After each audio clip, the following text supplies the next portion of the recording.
La VARAP, c'est 8 mois de cordée, certes, mais qui durent encore aujourd'hui parce qu'il y a des liens qui sont forts et qui sont conservés et qui sont précieux avec les gens du groupe et puis aussi avec vous tous si on se croise demain. Le contexte dans lequel je suis en 2012, c'est que je viens de passer 8 ans en agence de communication, qu'il y a un licenciement économique qui est tombé. C'est la course, c'est le sport, c'est la compétition. Donc beaucoup de questions, beaucoup d'incertitudes et une envie, un besoin de remettre tout à plat. Je découvre la méthode, je découvre le collectif et l'appui du collectif et aussi tous les autres avarapiens et le fait qu'il y en a plein qui sont passés par là. Il y a la découverte de soi avec le côté un peu jeu social, façade qu'il pouvait y avoir en travaillant en agence. J'ai 33 ans, je suis épuisé, j'ai pas envie que ça continue comme ça. Je tiendrai jamais jusqu'à 65, 67, 75, je sais pas quand est-ce que ça s'arrêtera quand moi je serai à l'âge de la retraite.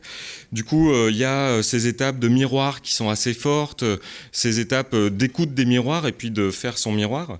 Et là, il y a vraiment cette construction de la confiance qui se fait dans le plaisir d'accueillir ce que renvoient les autres et aussi de contribuer. Parce que ce système, un peu dans la méthode du don contre don, je l'ai trouvé très précieux, au-delà d'être efficace. De l'énergie mieux placée dans une activité professionnelle plus plaisante, des liens forts avec le groupe Carpe Diem Forever, puisque c'est le nom qu'on s'était choisi, et les Avarapiens. Enfin, il y en a, c'est des voisins parce qu'on a discuté et que du coup, on habite à côté.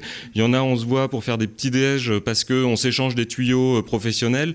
Il y en a d'autres, on boit des coups ensemble parce que c'est chouette. Il y en a d'autres qui travaillaient dans des grands groupes et maintenant ils nous envoient des invitations pour les expositions artistiques qu'ils font. Bref, il se passe plein de choses et c'est encore là, c'est très présent.